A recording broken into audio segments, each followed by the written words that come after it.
Hello and welcome to The Promised Land, a show about Manchester United and part of the 90 Min podcast network. We are midway or nearly all the way through the international break. United play points deducted Everton this weekend. How exciting. Man United going to jump into a game with a points deduction bounce. I know. Is befitting of the opposition that they're playing against. But still a few days out from that, we're still in the midst of the international break.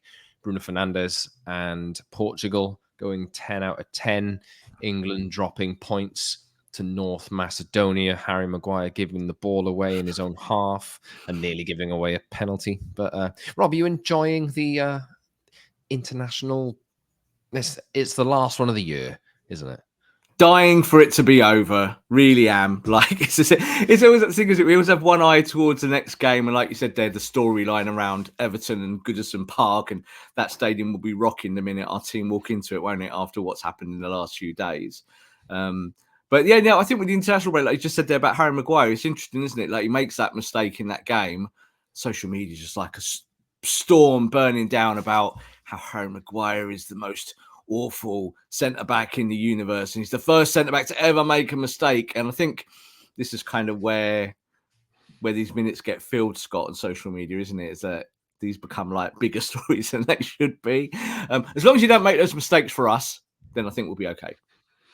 Yep, I'm Scott, joined by Rob Blanchette. This is the Promised Land podcast. We are looking ahead to, obviously, I think we'll look ahead to the weekend later this week on our next episode, but it is 1 year to the day tomorrow, as in Wednesday, the 22nd of November, since the Glazer family and those who own Manchester United announced they were looking to explore strategic alternatives.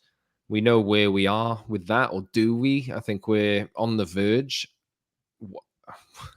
of an announcement of Sir Jim Ratcliffe taking 25% of the shares in United, mix of Class A and Class B. We don't know exactly when that announcement is going to come. I think everybody's hoping for it before the game, but suggestions that it might need a little bit more time. I know there's a lot of people who are thinking, God, just get it over with, this kind of thing. But I think the important thing for me is it does seem like we are moving in that direction where sporting control, anyway, is going to end up in the hands of Sir Jim Ratcliffe, Sir Dave Brailsford, and Ineos, and out of the hands of Richard Arnold, he's already handed over his duties, I think, and is on the verge of leaving. United confirmed that last week. There should be some changes, which we'll run through on today's show as well as part of the structure. But today we will talk more about how that new committee or that new pool of people who are going to be running and making the decisions at Man United need to be a little bit smarter than the previous regime with raising money. I think that's the line that we're going to go down today, talking about Bruno Fernandes has actually done some public speaking about links with Saudi Arabia.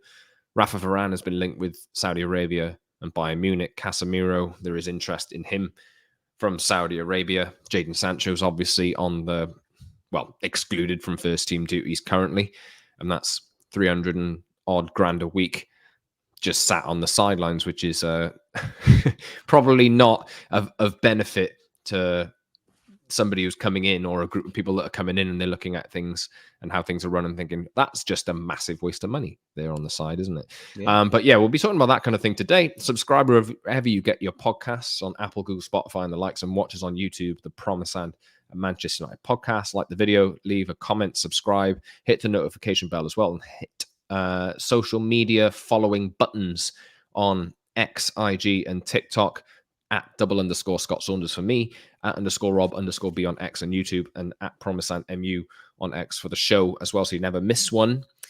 Rob, I've been talking a lot. First thoughts before we get into things today. Yeah, we're almost at that stage now where we can start digging into the detail. Like, we've tried to hold back on some of it, haven't we? Like, we've thought that was wise until there's more official announcements. I don't think anything's coming quickly. Like I said in our last show, 6 to 8 weeks. And I said that because that's just how long some of these processes take. But now we are at a stage, I think, where we're going to be thinking laterally about some of this. I don't like to use the word new ownership. I know it's only part ownership, but we know that the football project itself will be fundamentally changing from what we've seen in recent years under the Glazers. So the Glazers will still be there taking their dividends or whatever they call it. Like, they didn't take the last lot of dividends, Scott. That's, I think, the first bit of influence from Sir Jim Ratcliffe, probably saying, no, you don't take money out of this football club while we're now trying to fix it. But there's interesting things to talk about around, say, Saudi Arabia, around Bruno Fernandes. We hinted 2 or 3 weeks ago that there was stuff happening behind the scenes that we were going to talk about. And guess what? We're finally going to talk about some of that today. Yeah, and how other clubs like Chelsea and Liverpool in the last 6 months have embraced that. I mean, there's been some criticism, obviously, because, there's been criticism with how this league has come about. Obviously, there's a hell of a lot of money which the Saudi league are throwing around, and we don't need to get into those reasons. But the fact of the matter is, it's here to stay, isn't it, Rob? I think there's no getting around that. It is part of football. It's a new expanse into the Middle East, where players like Cristiano Ronaldo, Neymar, and others, some of the biggest profile players in the world, are moving to that league to help grow it and to grow interest and the fan base. The World Cup is going to Saudi Arabia in 2034 as well. It's a year to the day yesterday, or the year to the day today, since the last World Cup started in Qatar as well. I know that because I went out there last year to the day yesterday, which is that's passed really fast, actually. That feels like yesterday. Really oh my God. fast. I feel like I remember you being there and us working. Oh God, it was. It feels like yesterday. Yeah, it does.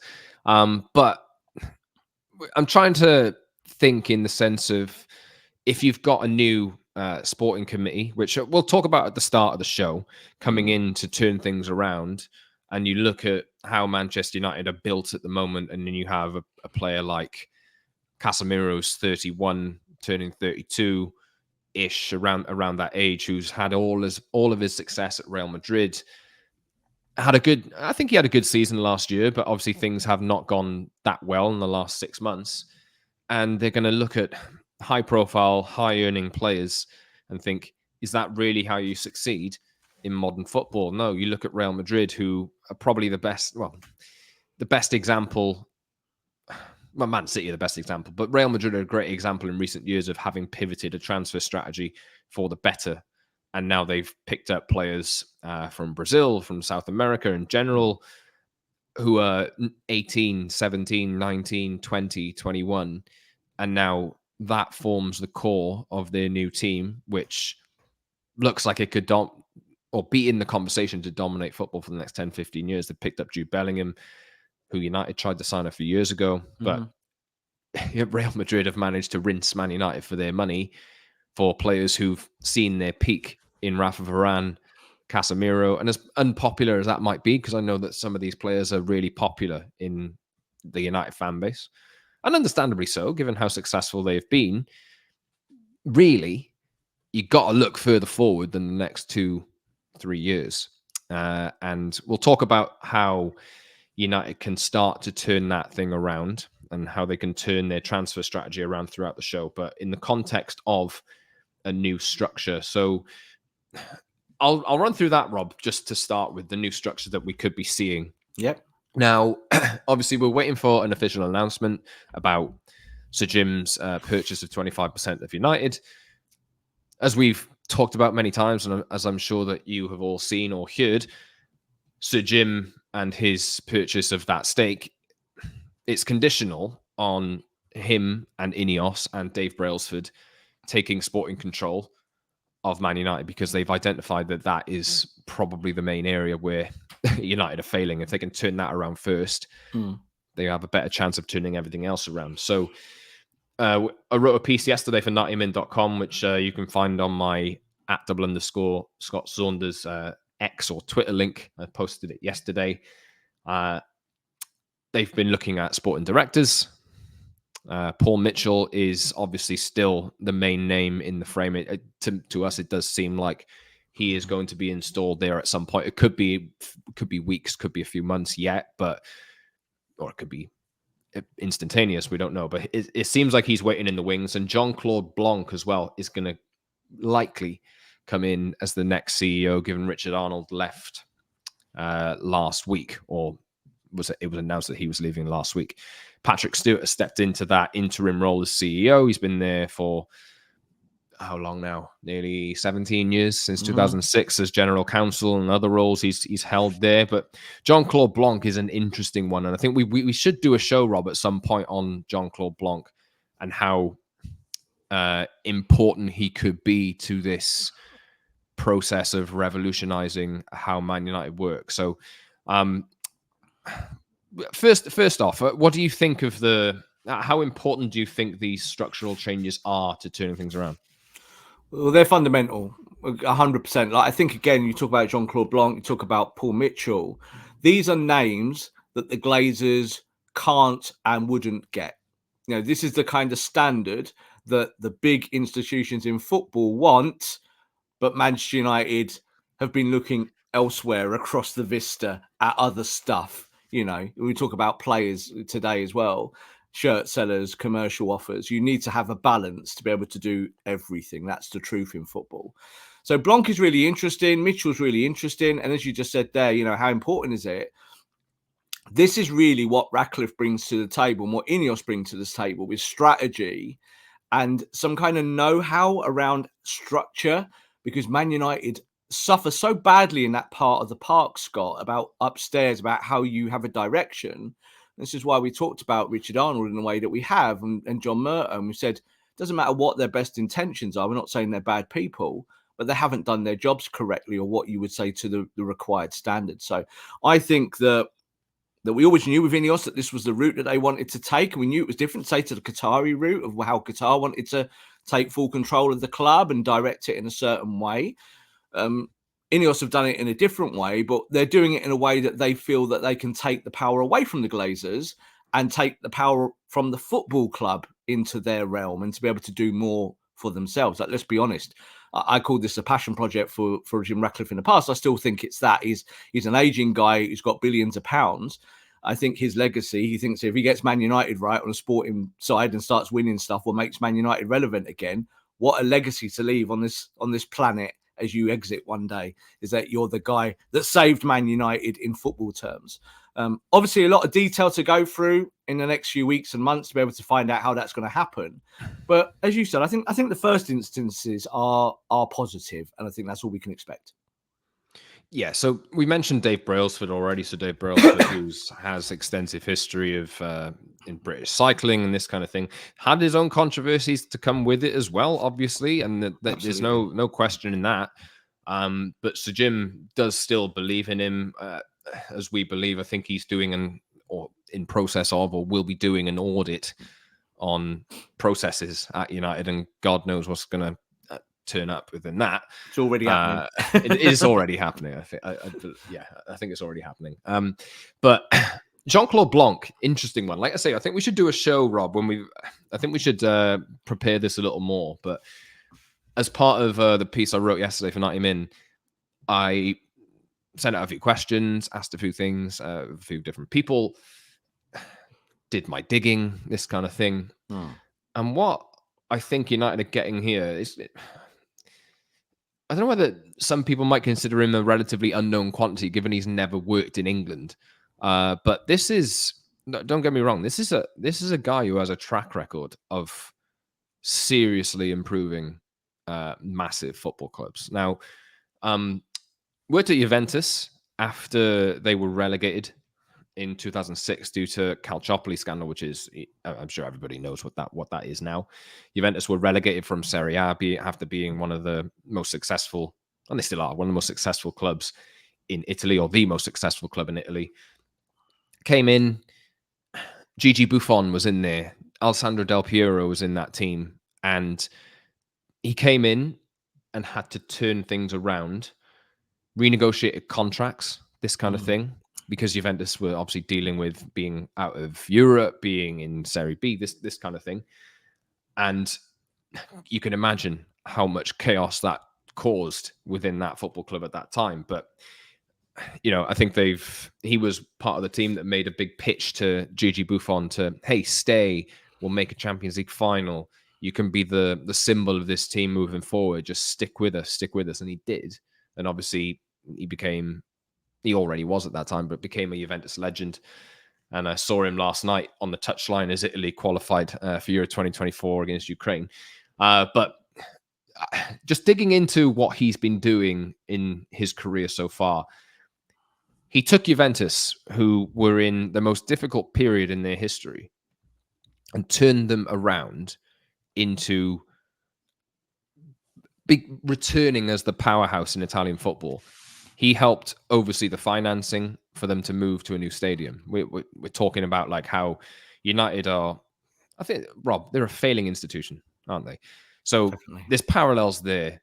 Stadium, I don't think United will move into a new stadium. It does seem like, but obviously we know that they need to do upgrades with the stadium, this kind of thing, and make it modern, this kind of thing. I've already mentioned renegotiating contracts, this kind of thing. He left Juventus. It did go south in the end. I think the Agnelli family ended up taking control back off him, but he did his job, moved to PSG. And I have a couple of mates who cover PSG in France, and make no mistake about it, he was called the best executive PSG have had under their Qatari ownership. Yeah, like that important. Now, he's been described as a constant, a stabilizer, and this is from a former head of corporate communications from PSG. He knew that PSG was a club where we're always going to look for lice in the head. So it doesn't really translate to English that well, but you can kind of get the gist of it. He was looking for issues to kind of fix, definitely pick them out, and this kind of thing. United need that. Even in difficult times, he never got angry, never in conflict or in stress, and basically, I from the digging that I've done, it doesn't seem like anybody really has a bad word to say about him. But he's the kind of presence, I think, that is really required at United. And when you think about PSG as they are nowadays, everybody looks at their sporting project and think, oh, they've just spent a hell of a lot of money and ended up failing. He didn't really have much to do with the transfers and the sporting side of the project. But what he did have a real fingerprint on and a real mark on is turning PSG into one of the biggest, if not the biggest, football/lifestyle brands in the world. Now, their kit and their apparel, if that's the right word, goes beyond football. It really does. And when you talk about Man United and how commercially obsessed they are, so you see what I mean now? He's ticked the box of turning around a sporting institution that was failing in Juventus, overseeing a move to a new stadium in Juventus, and turning PSG from an also ran with a lot of money to one of the most recognizable football clubs in the world in terms of brand. So in a mix of everything, it seems like he's perfect for Man United. I don't want to get people too excited, but it just does seem like this is a smart appointment. Sorry, Rob, go on. Look, totally. I'm with you all the way there. I think when you look at PSG and what he did there, and you look at how like you talk about what the Qatari objective was in PSG, and of course it's to win football matches, to win trophies.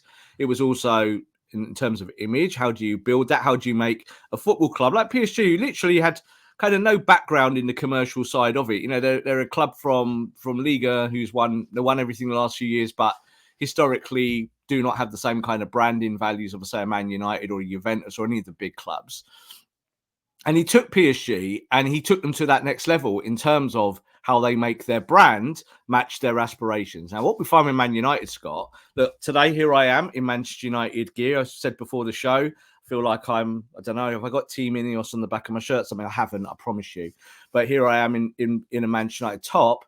And this badge has commercial value, and what you need is a CEO or someone in the boardroom that understands that, but doesn't make it the fundamentals of how you try and win games. Like, you need the balance. I think that's what Blanc brings, is that he brings that balance. He understands the industry really well, and it's maybe the difference between, say, an Edward Wood / Richard Arnold, who become like your directors of football, Scott, in the boardroom whilst doing all the sums. It's not a great look. It doesn't work. Man United are probably the only club in Europe that have done it like that in recent years. Everyone has done it like Blanc does it, So Blanc's gone to Ineos and has been there now for a little while.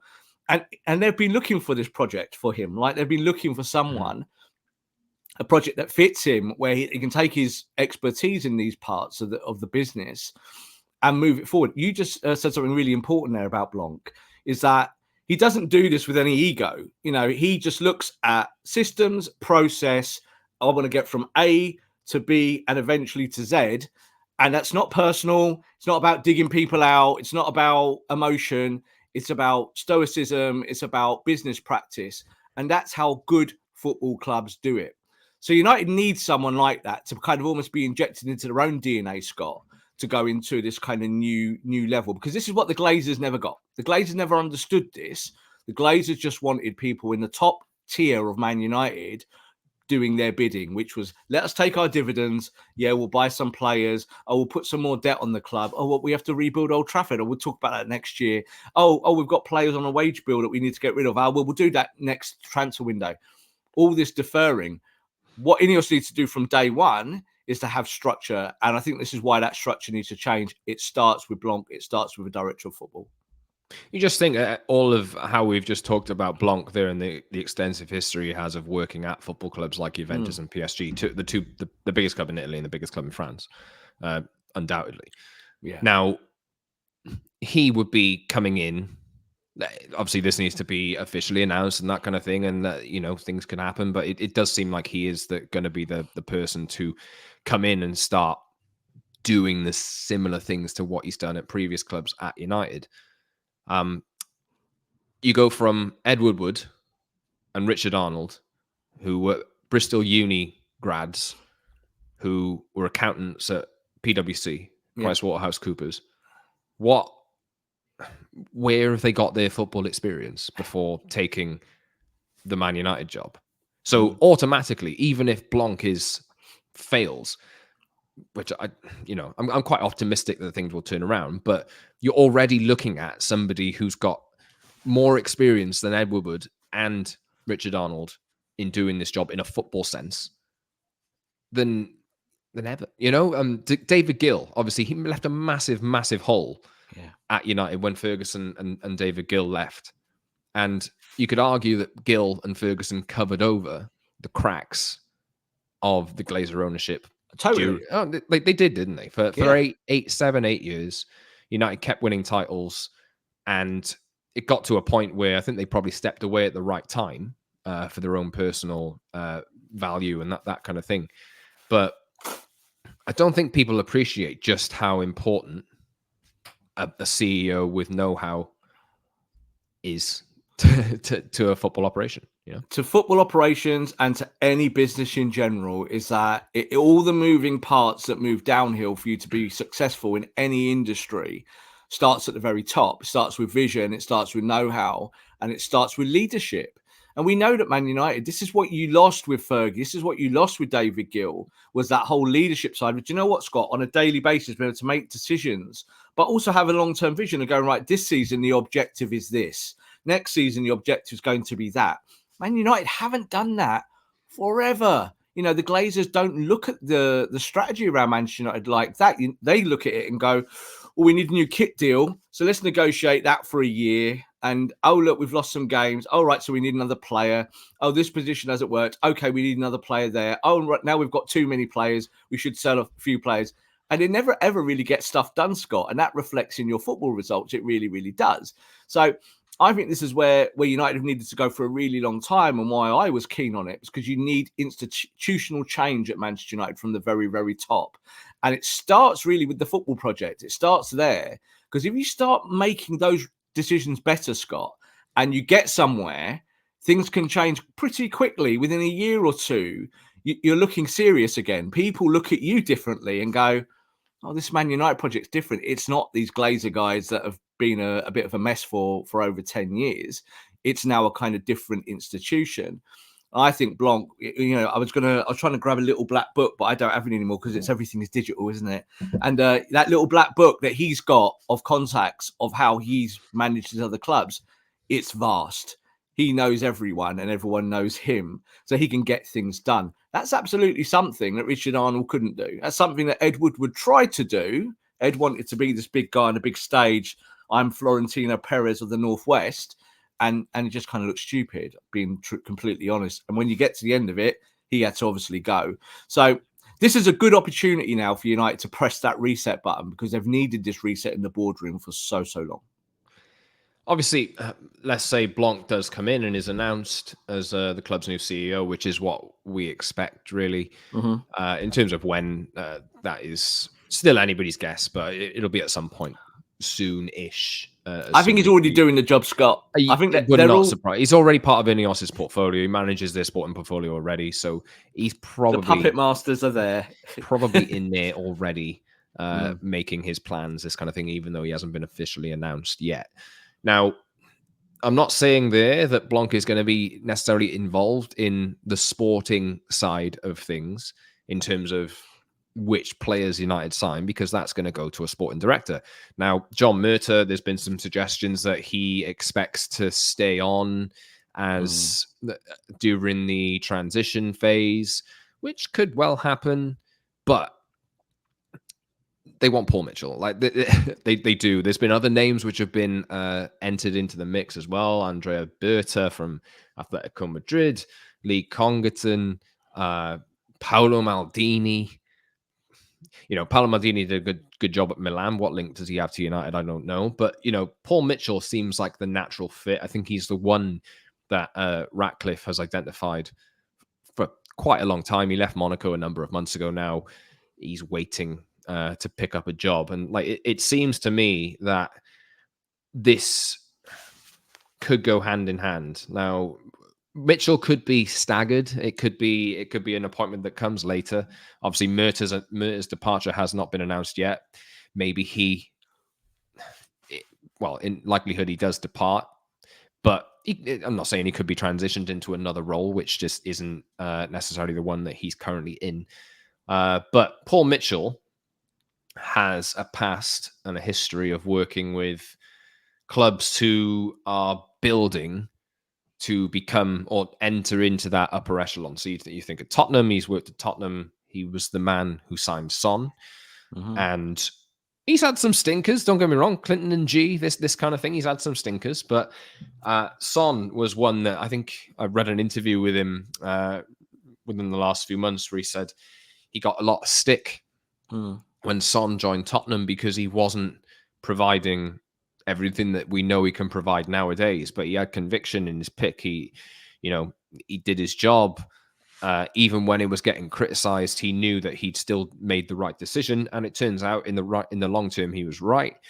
He worked at MK Dons when Delhi was breaking through, and he's worked at Southampton. Remember they signed Toby Alderweireld, all these kinds of players. Southampton just a good long time ago now, but there was a time where Southampton had some of the most promising young players in the Premier League, and that coincides with Mitchell's time there. He's moved from Tottenham to the Red Bull Group. He's worked at Leipzig, where they've signed a bunch of players who are now household names in world football, and then Monaco as well was his last job. And Brazilian right back Vanderson is a person that he's overseen the signing of. Now getting linked with a move to United. There is some interest there. Considered to be one of the next players who could make a move up to a big club. I think Real Madrid have been shown some interest in him as well. So Paul Mitchell, like I say, he's not had a perfect track record, but it does seem like he's primed for a step up. And I think if you look at performance obsessed people like Dave Brailsford, marginal gains is something I'm sure you'll hear a lot of. The BBC have done a piece on marginal gains and Dave Brailsford this morning, Tuesday. And Ratcliffe is there as well, obviously, and is overseeing this entire thing. And then you've got potentially Blanc, who's got this extensive history of improving football clubs. And then Paul Mitchell, who is, I think he's only 42, 43 years old. So he's not he's he's got some time left. He's waiting for a big job. He's waiting for a big opportunity, and this could be it. So when you bring all this together, Rob, let's get into the actual heart of what the show is. We've been going half an hour already, but we were going to do, how does this sporting operation turn United around? Because I mentioned in Blanc that he's had a history of renegotiating contracts when Juventus needed to do it. I think me and you look at United's contract structure as it stands and think that is a massive red flag. It's a massive problem. It's been a massive problem for a number of years. You got Casemiro, 350 odd, Bruno, 250 odd, Marcus Rashford, 300k, Jadon Sancho, 300, lots of players in there. Rafa Varane as well. Lots of players in there who are earning more money than most players in the world, really, for a team that yo-yos between qualifying for the Champions League one year and not qualifying for the Champions League and finishing 7th another year. Like, that is not, I don't care if you're United and you're generating as much revenue as they do. For a position where United are, that is not sustainable business, is it? Not at all. And Man United have got more money on the naughty step, Scott, than some teams have in their full teams who are winning more trophies than you. So, like, that's a problem. You have to address that from day one. And that is, again, with this process of taking over this part of the football club, is that you come in and these things are like crystal clear. These are not like, oh, maybe decisions, yes, no, I'm not quite sure. This is what the bright suitcase that you open in Pulp Fiction and it blares in your eyes. There are obvious things at Man United that are just really, really bad. And it starts with the wage structure.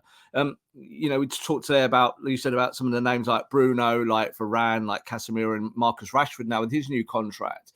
All these players that you've got at the football club who are your kind of marquee players, but not delivering you marquee results or not marquee expectations. Jadon Sancho, £350 a week to sit on the naughty step is not acceptable. You have to find better ways. He did just say £350 a week, which would be a bargain. £350,000 a week. £350 a week, that's fine. Go and collect the balls for that in Carrington. It's kind of what he's doing anyway at the moment. Yeah. So, that would be a more applicable wage. But you can't manage your business like that. Man United are a unique club who seem to manage it that badly. That doesn't really happen at other football clubs. You don't want players, Scott. You got to get rid of them. So I think that this is where Ineos will come in. I say Ineos as the broad umbrella because I think that's important at this stage because we don't know specifics with some of that stuff.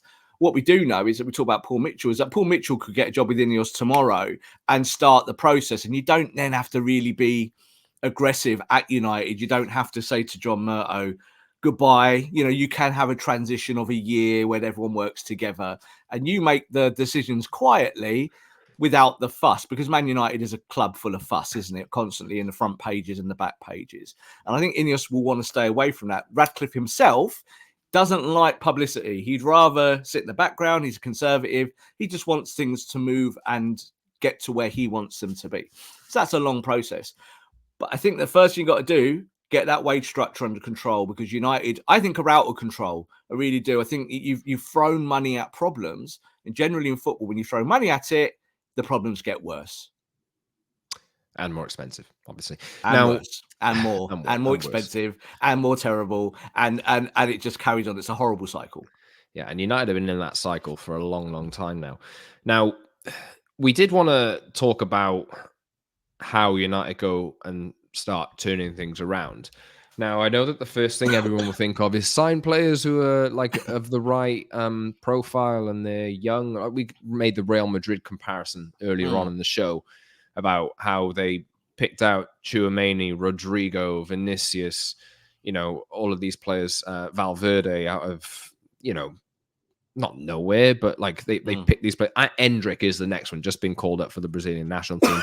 He'll arrive at Real Madrid in the next few months, and I'm sure become a household name. Real Madrid have pivoted their transfer strategy. What they've done, they've sold Casemiro, and I know that people will say, "Oh, well, they didn't use this directly to invest in new players," but they've identified that it's probably the right decision to sell aging players at the top of the peak of their value to other clubs and reinvest in young players who they can move forward with for the next 10, 15 years who are of the required talent level. Now, United obviously need to bring in different profiles of players. They need to restructure contracts. They need to offer incentivized contracts, and that means that the players have something. It always seems like they have something to play for. And a big criticism we have of United is that they earn a lot of money. It doesn't really make a difference to them anyway, whether United succeed or not. But just folding everything together from what we talked about today, we'll talk about the profile of players that United should sign in the next few years. But we mentioned the Saudi Arabia transfer market and the money coming in from Saudi and how Chelsea and how Liverpool have benefited from it. Liverpool sold Fabinho last year and were able to fund transfers for... They remodeled their midfield. They signed 4 midfielders last summer. I know that Endo is like more of a short-term fix, but you think of Szoboszlai and other players who are in that area, and now it seems like they're on the verge of fixing themselves. They're already hanging with City and Arsenal, and they have lent in to the cash that's coming in. And I think you're looking at a new transfer committee, and they're thinking, where's the easy wins that we can take here in order to help supercharge the moves that we're trying to make. You know, let's don't get it wrong. There's interest in some really high-profile players at United from the Saudi League. Now, we mentioned Casemiro and Rafa Varane. Jadon Sancho has interest, and I don't think Sancho and his move will be there. It's probably not the right stage of his career, but you think of Varane and Casemiro, maybe not in January, but the interest is still there. Just because people are saying, oh, he's not going to leave in January, don't believe anything, doesn't mean that there's no interest in making these moves happen from the teams who are trying to buy them. Bruno Fernandes is the other one. Now, Bruno, over the international break, was asked about interest from Saudi Arabia, because it has gone round a little bit, and people will say again, oh, well, it's never going to happen, is it? It's never going to happen, never going to happen. I mean, here's his quote. Being coveted is always good, regardless of the league and the club, but my focus is on the national team and Man United. I'm happy where I am. In the national team, we're in a good moment. At United, we didn't start the way we wanted, but I don't think about the long term. I don't look much at market rumours. They're things I've never wanted to see. Until the moment something concrete comes to me, I don't care what I see. It's very easy for rumours to spread in the press. I prefer to be focused on my goals. Now, what do you make of that? Well, that's as clear as mud, isn't it, really? Because we've known what's been going on in the background for a while. It's okay to dress it up as rumours. Like, I think he's right on one aspect there about not really being overly concerned about those things. But I think, again, you can read into some of that wording, Scott, because we know that there's been contact there, and we know that the Saudis like Bruno and want Bruno. We know that Manchester United have a brand new project that they're about to execute and would like to try and get rid of some of the wages off the bill. And I just don't like the first line as a Manchester United captain of saying, oh, it's nice to be coveted by other leagues. Like, what? The answer there is, I'm not talking about this because it's rubbish. I'm Man United captain. Let's get on. Let's move on. So I know lots of footballers do that now. I think it's the old Ronaldo way of where you would say to a presser, you know, only God knows. And that was just you keeping your options open. And I think there, when you look at what Bruno's saying, Bruno's absolutely fundamentally knows that Saudis want him, and that this is a possibility, and he will need to decide what he wants to do with his own career, and whether he is part of this brand new vision at Manchester United. Because I think the truth is, Scott, is that the highest earners at Manchester United, along with the Richard Arnolds and everyone else that we've spoken about, they've all kind of failed. Let's be honest. You know, these players have got countless managers sacked. And, you know, you mentioned the word high performance there. And I think that is a really valid way of looking at this, is that you might have players who are there to give you high performance. But if they don't give it to you consistently, guess what that is, Scott? That's low performance. So the whole point here is that how do Man United become a more consistent entity? By moving players out. Bruno Fernandes is on that list. I know a lot of people won't want to hear that. And people will say, oh, Rob, you hate Bruno. You don't like Bruno. You criticize Bruno. But I do think that this manager wants more from a number 10. And that means that you will question about Bruno Fernandes. And the fact that he got asked that question, Scott, in the presser and answered it in the way he did, again, he could expel all those rumours like that. He could just go, no, I'm not. He could say out loud, I'm not going to Saudi Arabia. Just say that. I'm staying at Man United. But he kind of knows that there might be a really dirty, great big offer on the table for him. not just come January, but maybe even come in the summer. And I think January, Scott, there will be some shock moves towards Saudi because the Saudis have got the money to execute those things. I mean, you talk January there. I mean, I'm more in the camp of maybe we could see one surprise exit in January, but like I don't really expect anything to happen until I think the summer is where you kind of see this supercharged, really. I think that's where things will start to fundamentally change. And when we talk about, we mentioned there Rafa Varane, Casemiro, Jadon Sancho. Ooh, I'll leave Sancho out of this box because it's a different matter. But Casemiro, Rafa Varane, Bruno Fernandes, all around 29, 30, 31, 32 years old at the peak of their careers. Like, United have, there's less than 5 examples over the last 10 years or so of United taking a player, improving them, and selling them for a profit. In Casemiro's case, you're not going to do that. In Varane's case, you're not going to do that. But this is probably going to be quite unpopular. But Bruno Fernandes is the one. He really is the one. And if you're looking at how United are on the line of FFP and how United are, I'm sure that the owners or the new committee can inject some money to loosen United's position in that sense and allow them a little bit of wiggle room. But United have been notoriously crap at selling players, absolutely terrible at selling players. And I think if you're looking to get to a point of high performance and looking to turn things around, profiles of players and marketability, well, obviously that's going to play an important role. But if you put success on the pitch first, everything else comes with it. Marketability, because United are just a massive club anyway. People will soon switch their ideologies and switch their favorites to the new kids who are on the block if they go and like that. Honestly, they will. Just because Bruno Fernandes is the most high profile or one of the most high profile players that United currently have doesn't mean that he's beyond sale. Might be currently, or might be as in the current regime. But if you're looking at how people will look at how United are made up when they're coming into the club based on their past and how they want to make this club successful again, they're going to have to make some unpopular decisions. And don't be surprised if they do make unpopular decisions and some of the players that you like are sold. I'm just saying that. That's what I'm saying. I'm with you. And I think that this is when we talk about root and branch assessments, is that when we talk about leadership being maybe right at the very, very top of the problems at Man United, yes, we do mean the boardroom. Yes, we do mean the whole football institution. I actually think Erik ten Hag isn't a problem in that sphere, but I'm sure Erik ten Hag has his opinions about his squad and about who maybe are the problems. You know, like Jadon Sancho, I think is a nice, easy target because of the disciplinary issues and what's happened with him, and he was a major signing.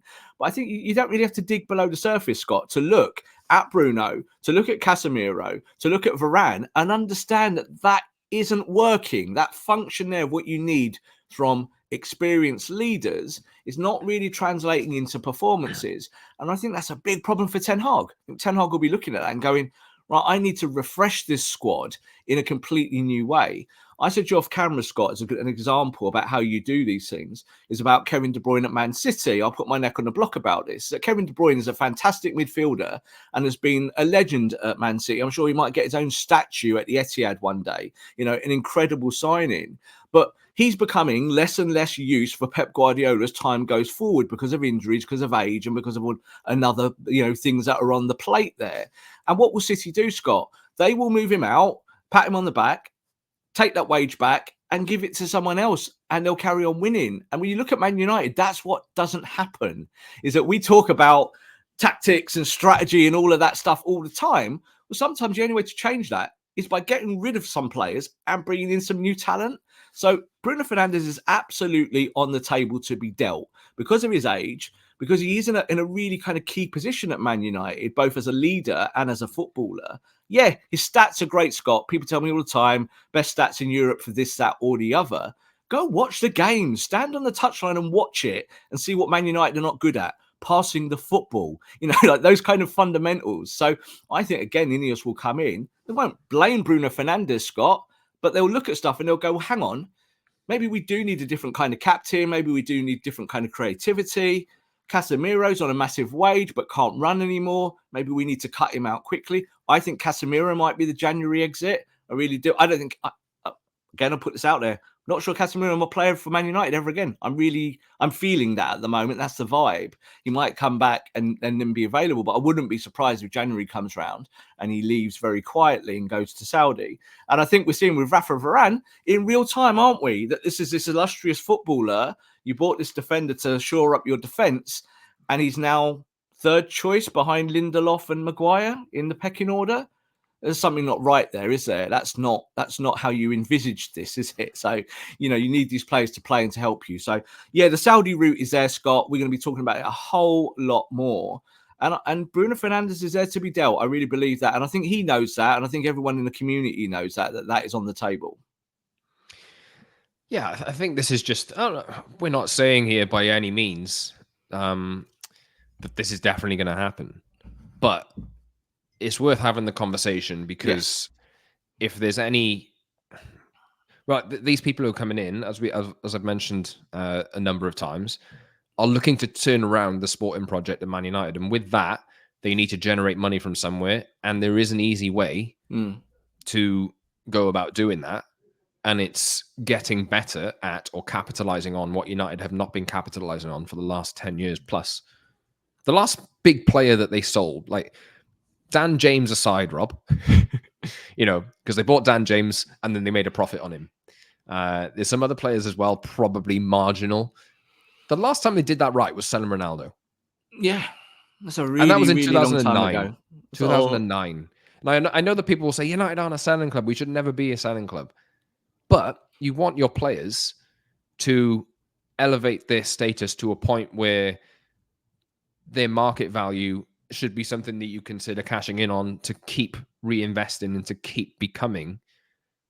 Like, look at Man City. They do it. They just sold Cole Palmer to Chelsea. They don't care, you know? And I'm not saying that Cole Palmer's anywhere near, just because I've mentioned Cole Palmer and Ronaldo within about a minute of each other. It doesn't mean that I'm comparing them at all. But Man City have built an academy, and now and Chelsea as well, built an academy which are among the best in the world, and they use that as a way of generating revenue, which they can then reinvest in their team, and they can pick out transfer targets like Doku for Palmer or Doku for Mahrez was just an easy decision to make. And they never really sell their biggest names, but Rob mentioned the De Bruyne thing. Maybe he's given the rest of his career, but look at the injury problems he's having. Like, if you're a successful and cutthroat and, if you're that kind of business, you will look at that and you'll think, right, it might be the right time to say a nice goodbye. And there's been other players in the recent. Riyad Mahrez has gone to Saudi Arabia, for example, as well, when everybody thought, wow, Mahrez is amazing. And then what is City doing selling him? And they did. And you might argue that they're weaker, but in the long term, they'll be just as fine. They'll be fine. It's much better to sell players with a cuddle and a hug, Scott, and just to kind of get on to the next bit of your project than to make a song and dance about it. Just to refer it back to Bruno Fernandes there, is that does Bruno Fernandes now at this stage of his career really believe that he's going to be the piece in the jigsaw that takes Manchester United to the league title? I don't think Bruno Fernandes believes that for 1 second. I think Bruno looks at Man United sporting project and goes, well, this is where I'm going with this, so I'm going to stick it out. I don't believe that at all. I think he understands maybe the wider dynamics of it. But it's like change is coming, and a lot of change isn't always popular, and sometimes you have to really make the hard decisions that people will criticize you for. Like you just mentioned Paul Mitchell before about having some stinkers. That happens in football. You sometimes make some bad decisions, but the most important thing is to go forward. You mentioned Cole Palmer there. Say Cole Palmer becomes an amazing player for Chelsea. People will go, that was terrible, Man City, to sell him. They should have kept him, shouldn't they? Because he's now a really, really good footballer and starts every game for England. No, it just doesn't fit what you wanted at that time. So you moved him on, you made some money, and you went and got Doku. That is football. That's the best way to do it. United always used to do that under Fergie and Gill, is that there were so many times. I remember the summer when he sold Hughes, Ince and Kanchelskis, and the world nearly melted down because people didn't understand it. And people went, well, hang on, these are 3 players that these players make you win. They make you tick. What's happened here? You know, you got the governor there in midfield. What's happened? Mark Hughes is a legend. Why is this happening? And Fergie just went, because this is what I do. I know what I'm doing. So sorry, off they go. And I bring in my kids and I make it balanced again. That's what good football projects do. That's where Man United need to go. You know, if you want to commit to the Manus of the world, Scott, you're going to have to start playing them. You're going to have to start giving them minutes as they get older. And that means creating space in your squad.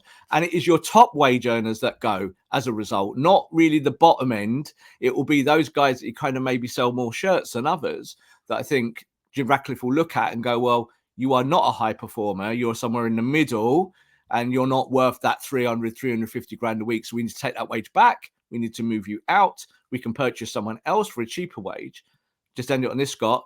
Ralph Rangnick said it. Go buy players on their first contracts, big contracts, not their second or the third, because that's important for motivation. Bruno Fernandes, when he was on his first contract at Man United, guess what, Scott? Brilliant.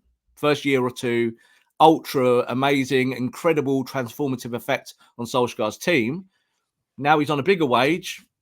Yeah, the stats are still there, but I don't see the kind of core influence on winning coming from the captain. So I think he's definitely be a target for this new regime to be able to make changes. If this sporting project was succeeding at this point, it wouldn't be being ripped up, and B, United would be competing for titles. None of this would be happening. The Glazers wouldn't be selling a penny, you know, would they? Exactly. So I think the point of this pod was to just maybe, I don't know whether this will be that popular. Maybe it won't be, but like, you know, we're talking about how the Jim Ratcliffe, Dave Brailsford, Jean-Claude Blanc, Paul Mitchell, maybe will look to or could look to turn this around. So don't be surprised if you do see these links repeating with Saudi Arabia specifically. Yeah. Like, just because you think that, that player wouldn't want to go there. Anybody ever think that Neymar would go there or Ronaldo would go there? This kind of thing, especially in the amount of time that, you know, it's happened in. It needs to be, it's a part of football now. It needs to be embraced by anybody who's looking to run a successful football club for me.